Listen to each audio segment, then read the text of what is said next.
Hi everyone, wings academy के YouTube channel पर एक बार फिर से मेरे सभी साथियों का हार्दिक स्वागत और अभिनंदन है। साथियों, करंट अफेयर की क्लास जो आगामी सभी प्रतियोगी परीक्षाओं के लिए अति महत्वपूर्ण होने वाली है, आज 21 जनवरी 2023 और आज के दिन जितने भी इंपॉर्टेंट क्वेश्चन बन सकते हैं हम इस वीडियो के अंदर कवर करने की कोशिश करेंगे। मैं ईश्वर से प्रार्थना करता हूं कि आप सभी साथी स्वस्थ होंगे, मस्त होंगे और अपनी तैयारी को बहुत बेहतर तरीके से कर रहे होंगे। मैं ईश्वर से ये भी प्रार्थना करूंगा कि इस वर्ष मेरे सभी साथियों को उनका मनोवांछित फल प्राप्त हो, वे अपने माता पिता के सपनों को साकार करें। आज का मोटिवेशनल कोर्स, जिंदगी में सफलता पाने के लिए थोड़ा जोखिम उठाना पड़ता है। सीढ़ियां चढ़ने के समय ऊपर जाने के लिए नीचे की सीढ़ी से पैर हटाना पड़ता है। साथियों, अगर आपको जीवन में आगे बढ़ना है ना, तो पीछे वाली सीढ़ी का पैर हटाना पड़ता है, पीछे वाली जगह को हमें हटाना पड़ता है और आगे बढ़ना होता है। इसके साथ में मैं हमेशा ये भी कहता हूं कि अपने लिए छोटे छोटे टारगेट्स बनाइए, उस टारगेट्स को पूरा करने के लिए पूरा दिन लगा दीजिए। जब तक आपका टारगेट पूरा नहीं होता तब तक हमेशा एक बात को याद रखिए, सबसे पहले अपना काम, बाकी सब उसके बाद रखिए। इसी मोटिवेशनल कोर्स के साथ में शुरुआत करते हैं आज के सेशन की बहुत जानदार और शानदार तरीके से। पहला क्वेश्चन साथियों आपके सामने ये रहा, वर्ल्ड बैंक ने किस देश की दक्षिण एशिया की सबसे कमजोर अर्थव्यवस्था घोषित किया है? ऑप्शन है साथियों आपके सामने पाकिस्तान, श्रीलंका, बांग्लादेश या फिर इंडोनेशिया। साथियों, वर्ल्ड बैंक ने दक्षिण एशिया की सबसे कमजोर अर्थव्यवस्था घोषित किया है पाकिस्तान की अर्थव्यवस्था को। पाकिस्तान की अर्थव्यवस्था सबसे कमजोर अवस्था के अंदर पहुंच गई है। ये श्रीलंका से भी नीचे की स्थिति के अंदर है, इस बात को अब ध्यान रखिएगा। नेक्स्ट क्वेश्चन है साथियों आपके सामने, चौथी औद्योगिक क्रांति के लिए WEF वर्ल्ड इकोनॉमिक फोरम के अंदर कहां स्थापित किया जाएगा? ऑप्शन है साथियों आपके सामने हैदराबाद, गांधीनगर, बेंगलुरु या फिर साथियों चेन्नई।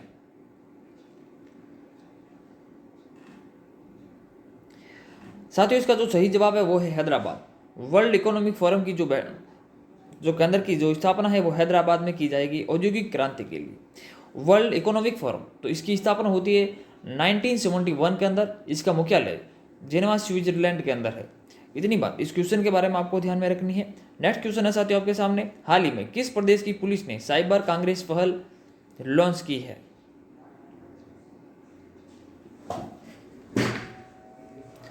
ऑप्शन है साथियों आपके सामने तेलंगाना, गुजरात, महाराष्ट्र या फिर तमिलनाडु।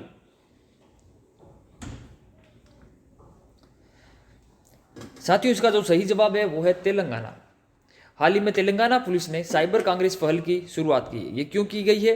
तेलंगाना पुलिस की महिला विंग ने हाल ही में साइबर कांग्रेस पहल की शुरुआत की है।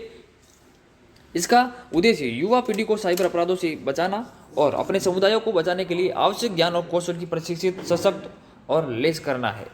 बढ़ते साथियों, इससे पर तेलंगाना तो फिर तेलंगाना के जो मुख्यमंत्री है के चंद्रशेखर राव है, तेलंगाना की राजधानी हैदराबाद है, तेलंगाना के राज्यपाल तमिलिसाई सुंदरराजन है। इतनी बात तेलंगाना के बारे में साथियों आपको ध्यान में रखनी है। बढ़ते हैं साथियों नेक्स्ट क्वेश्चन की तरफ। किस संस्था ने सर्वाइवल ऑफ रिचेस्ट शीर्षक से रिपोर्ट जारी की है? क्वेश्चन है साथियों आपके सामने, किस संस्था ने सर्वाइवल ऑफ द रिचेस्ट शीर्षक से रिपोर्ट जारी की? ऑप्शन है Oxfam international, world bank, world economic forum या साथियों इसमें से कोई नहीं। साथियों, इसका जो सही जवाब है वो है ऑक्सफैम इंटरनेशनल। हाल ही में ऑक्सफैम इंटरनेशनल ने अपनी सर्वाइवल ऑफ द रिचेस्ट शीर्षक से रिपोर्ट जारी की। इसके अंदर इन्होंने बताया कि भारत के अंदर जो हाईएस्ट जो रिचेस्ट पर्सन है, 1% के अंदर लोग है, 1% के अंदर जो जितने भी लोग रहते हैं, देश की 40% जो पूंजी है उनके पास में है। इतनी बात इस क्वेश्चन के बारे में आपको साथियों ध्यान में रखनी है। बढ़ते हैं साथियों नेक्स्ट क्वेश्चन की तरफ। हाल ही में जारी ब्रांड गार्जियनशिप इंडेक्स 2023 में किस भारतीय को वर्ल्ड वाइड रैंकिंग में दूसरे स्थान पर रखा गया है? ऑप्शन साथियों आपके सामने जेनसेन हुआंग, गौतम अडानी, मुकेश अंबानी या साइरस पूनावाला। साथियों, हाल ही में जारी ब्रांड गार्जियनशिप इंडेक्स 2023 में भारतीय को वर्ल्ड वाइड रैंकिंग में दूसरा स्थान मिला है। तो वो है साथियों आपके सामने मुकेश अंबानी को कौन सा स्थान मिला है? वर्ल्ड वाइड रैंकिंग में इनको दूसरा स्थान मिलता है। भारत के अंदर ये सबसे अमीर व्यक्तियों में से एक है, इस बात का आपको ध्यान में रखना है। और इसके अंदर वर्ल्ड वाइड रैंकिंग में पहला स्थान किसे मिला? ब्रांड गार्जियनशिप इंडेक्स 2023 में किसे वर्ल्ड वाइड रैंकिंग में पहला स्थान मिला? तो वो मिला जेनसेन हुआंग को। किसको मिला साथियों? जेनसेन हुआंग को मिला है पहला स्थान, फर्स्ट। बढ़ते साथियों नेक्स्ट क्वेश्चन की तरफ।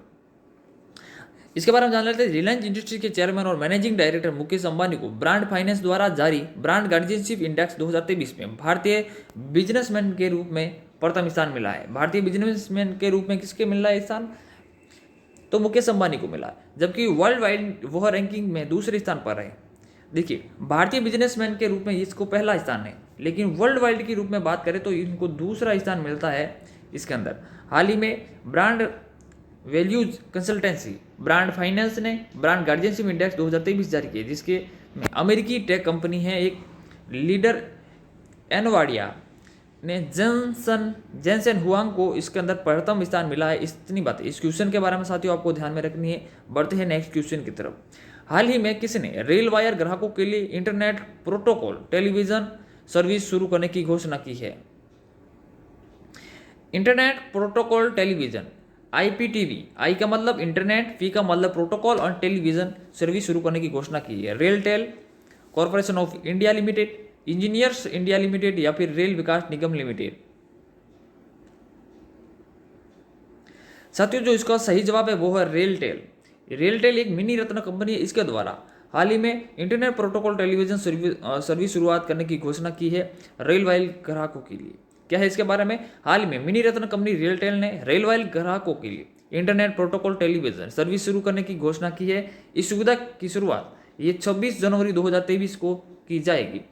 रेल वायर ब्रांड के नाम से तहत वाईफाई प्रदान करता है।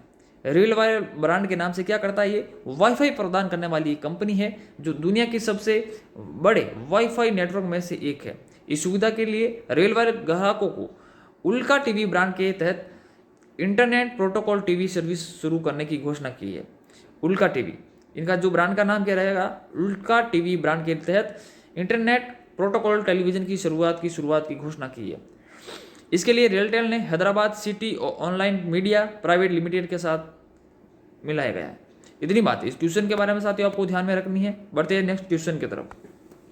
हाल ही में किसने अगली पीढ़ी के लिए लो एमिशन एयरप्लेन का निर्माण 2030 तक बनाने की घोषणा की है? लो एमिशन एयरप्लेन यानी कि जीरो कार्बन उत्सर्जन के, यानी कि धुआं रहित, प्रदूषण रहित जो एयरप्लेन बनाए जाएंगे वो कब तक बनाने की उन्होंने घोषणा की है? तो साथियों इसके अंदर ऑप्शन है आप साथियों आपके सामने, नासा, इसरो, DRDO, साथ ही इसमें से कोई नहीं। लो एमिशन एयरप्लेन बनाने का जो निर्माण करने की जो घोषणा है 2030 तक नासा के द्वारा की गई है। किसके द्वारा की गई है? नासा के द्वारा। बढ़ते साथियों नेक्स्ट क्वेश्चन की तरफ। हाल ही में 8वां भारत अंतर्राष्ट्रीय विज्ञान महोत्सव कहां आयोजित किया जाएगा? ऑप्शन है साथियों आपके सामने, जयपुर, लखनऊ, भोपाल या साथियों इसमें से कोई नहीं। साथियों 8वां भारत अंतर्राष्ट्रीय विज्ञान महोत्सव का आयोजन हाल ही में भोपाल में आयोजित किया जाएगा। कहाँ पे किया जाएगा? भोपाल के अंदर आयोजित किया जाएगा। और भोपाल के अंदर इसकी शुरुआत कब होती है साथियों? इसकी जो शुरुआत है इंटरनेशनल इंडिया साइंस फेस्टिवल का आयोजन पृथ्वी विज्ञान मंत्रालय और विज्ञान और प्रौद्योगिकी मंत्रालय और विज्ञान भारती द्वारा संयुक्त रूप से किया जाएगा। इसकी बार की जो इसकी थीम है वो है मूविंग टूवर्ड्स अमृत काल with science technology and innovation है। इसकी जो थीम क्या है? मूविंग टूवर्ड्स अमृत काल with science technology and innovation है। इतनी बातें इस क्वेश्चन के बारे में आपको ध्यान में रखनी है और इसका आयोजन भोपाल के अंदर किया जाएगा, ये बात भी आपको ध्यान में रखनी है। बढ़ते ही साथियों नेक्स्ट क्वेश्चन की तरफ। हाल ही में किस बैंक ने फिक्स्ड डिपॉजिट के एवज में क्रेडिट कार्ड लॉन्च किया है? आपको बताना है। हाल ही में किस बैंक ने फिक्स्ड डिपॉजिट के लिए एवज में क्रेडिट कार्ड लॉन्च किया है? Punjab national bank, state bank of India या फिर HDFC बैंक या साथियों इसमें से कोई नहीं।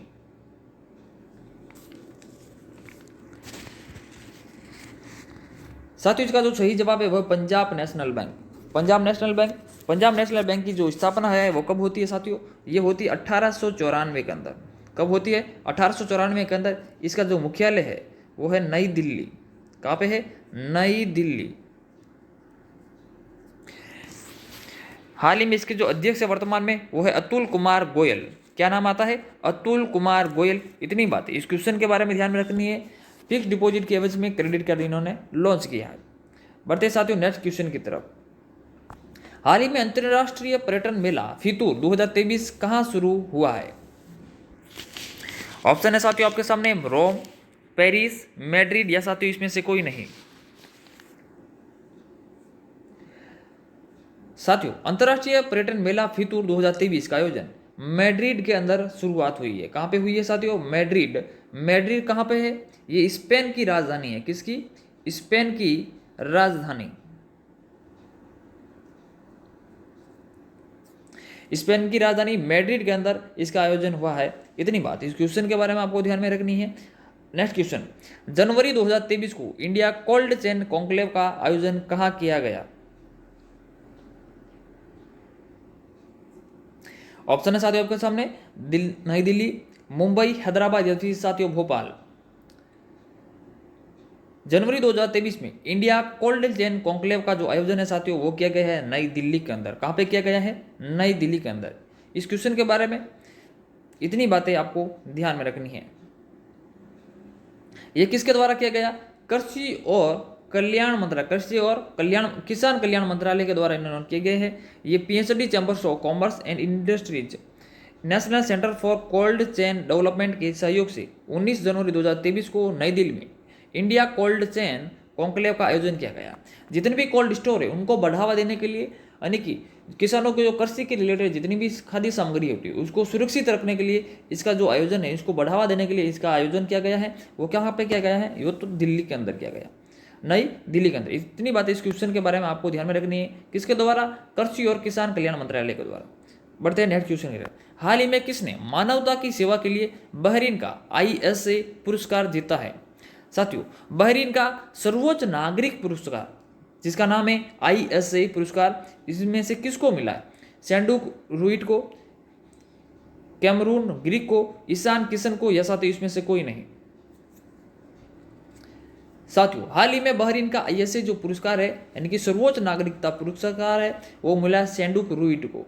किसको मिला? सैंडुक रूइट को। सैंडुक रूइट तो ये रहे सैंडुक रूइट साहब, ये नेपाल के रहने वाले, ये एक नेत्रशल्य चिकित्सक हैं। कौन है? नेत्रशल्य चिकित्सक। बट इनके बारे में क्या क्या बातें आपको ध्यान में रखनी है। हिमालयन कैटरेक्ट प्रोजेक्ट के सह संस्थापक डॉक्टर सैंडुक रूइट ने मानवता की सेवा के लिए ISA अवार्ड जीता है, जो बहरीन का सर्वोच्च नागरिक पुरस्कार है। इस पुरस्कार के अंदर क्या मिलता है इनको? 1 मिलियन अमेरिकी डॉलर और इसके साथ योग्यता प्रमाण पत्र और एक स्वर्ण पदक इनको मिलता है।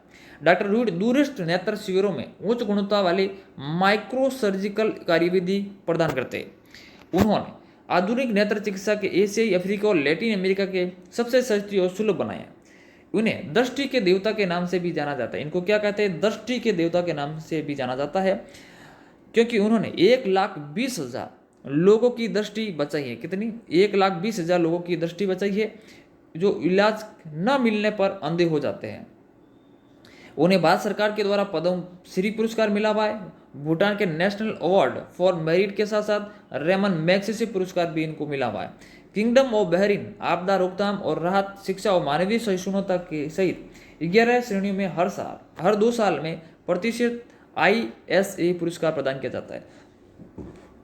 यानी कि बहरीन का जो प्रतिष्ठित पुरस्कार का सर्वोच्च नागरिकता पुरस्कार हर 2 साल के बाद में मिलता है, और जो भी मानव सेवा के लिए जो भी कार्य करते हैं उनको यह पुरस्कार प्रदान किया जाता है विश्व भर के अंदर।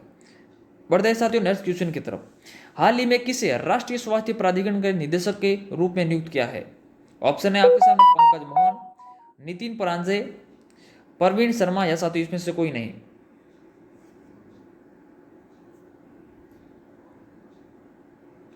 साथियों इसका जो सही जवाब है वो है परवीन शर्मा। हाल ही में परवीन शर्मा ने राष्ट्रीय स्वास्थ्य प्राधिकरण के निदेशक के रूप में पदभार ग्रहण किया है। ये रहे परवीन शर्मा। बढ़ते नेक्स्ट क्वेश्चन की तरफ। हाल ही में सरकार ने अल्पसंख्यक छात्रों को दी जाने वाली कौन सी योजना बंद करने का फैसला लिया है? पढ़ो प्रदेश, पढ़ो और बढ़ो, पढ़ो मेरे देश, इसमें से कोई नहीं। तो साथियों हाल ही में अल्पसंख्यक छात्रों को दी जाने वाली पढ़ो प्रदेश योजना को बंद करने का फैसला किया है। ये साथियों वर्ष 2006 के अंदर शुरुआत की गई थी। जो भारत के प्रधानमंत्री डॉक्टर मनमोहन सिंह के द्वारा ये योजना शुरुआत की गई थी। यह है पढ़ो प्रदेश योजना 2006 में प्रधानमंत्री 15 सूत्री कार्यक्रम के तहत एक भाग के रूप में शुरू की गई थी। डॉक्टर मनमोहन सिंह 2006 में भारत के प्रधानमंत्री थी। उद्देश्य क्या था इसका? अधिसूचित अल्पसंख्यक समुदायों को आर्थिक रूप से कमजोर वर्गों यानी कि ईडब्ल्यूएस के मेधावी छात्रों को ब्याज सब्सिडी प्रदान करना था।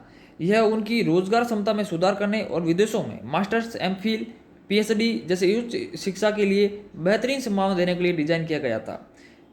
इतनी बात इस क्वेश्चन के बारे में आपको ध्यान में रखती हैं। बढ़ते हैं साथियों नेक्स्ट क्वेश्चन की तरफ। हाल ही में किस राज्य के कांगेर घाटी राष्ट्रीय उद्यान में दुर्लभ नारंगी रंग की चमगादड़ का मिली है? ऑप्शन है साथियों आपके सामने उड़ीसा, राजस्थान, छत्तीसगढ़ या फिर आंध्र प्रदेश। साथियों ये दुर्लभ नारंगी रंग की जो चमगादड़ है ये सिर्फ छत्तीसगढ़ के अंदर ही नहीं मिली है, ये इसके अलावा ये हमारे दक्षिण भारत के अंदर यानी कि जो मध्य भारत है, दक्षिण भारत है, वहाँ पर ये पहले ही देखी जा चुकी है। ये बहुत सारी संख्या के अंदर भी हमारे भारत के अंदर है, जिसके अंदर चाहे तमिलनाडु हो, केरला हो, कर्नाटक हो, यहाँ पर गोवा हो, यहाँ पर आम रूप से ये दिखने को मिलते हैं। लेकिन ये हाल ही में कहाँ पर देखी गई है? जो किस राज्य के अंदर देखी गई? जो कांगेर घाटी राष्ट्रीय उद्यान है वहाँ पर। साथियों जो कांगेर घाटी राष्ट्रीय उद्यान है वो है छत्तीसगढ़ राज्य के अंदर। कहाँ पे है साथियों? छत्तीसगढ़। छत्तीसगढ़ क्या है इसके बारे में साथियों? नारंगी रंग के चमगादड़ को पेटेंट चमगादड़ के नाम से भी जाना जाता है। इसका क्या नाम है? पेटेंट चमगादड़ के नाम से भी जाना जाता है। इसे बटरफ्लाई बैट के नाम से भी जाना जाता है। क्या नाम है इसका? और बटरफ्लाई बैट के नाम से भी जाना जाता है। इसकी विशेषता चमकीले नारंगी और काले पंख है। चमकीली नारंगी और काले पंख है। इसका वैज्ञानिक नाम कैरीवोला पिक्टा है। क्या नाम इसका वैज्ञानिक नाम? कैरीवोला पिक्टा है। ये आमतौर पर बांग्लादेश, ब्रुनेई, बर्मा, कंबोडिया, चीन, Indonesia, Malaysia, Nepal, Sri Lanka, Thailand और वियतनाम में पाए जाते हैं। कांगेर घाटी राष्ट्रीय उद्यान अपनी चूना पत्थर की गुफाओं के लिए प्रसिद्ध है। ये चमगादड़ों के लिए उपयुक्त आवास भी प्रदान करते हैं। कांगेर घाटी राष्ट्रीय उद्यान चूना पत्थर की गुफाओं के लिए प्रसिद्ध है। ये चमगादड़ों के लिए उपयुक्त आवास प्रदान करते हैं। इसके अलावा देश में चमगादड़ों की करीब 131 प्रजातियां हैं। कितनी? 131। इसमें से 31 जो प्रजाति है वो मध्य भारत में पाई जाती है। इतनी बात इस क्वेश्चन के बारे में साथियों आपको ध्यान में रखनी है।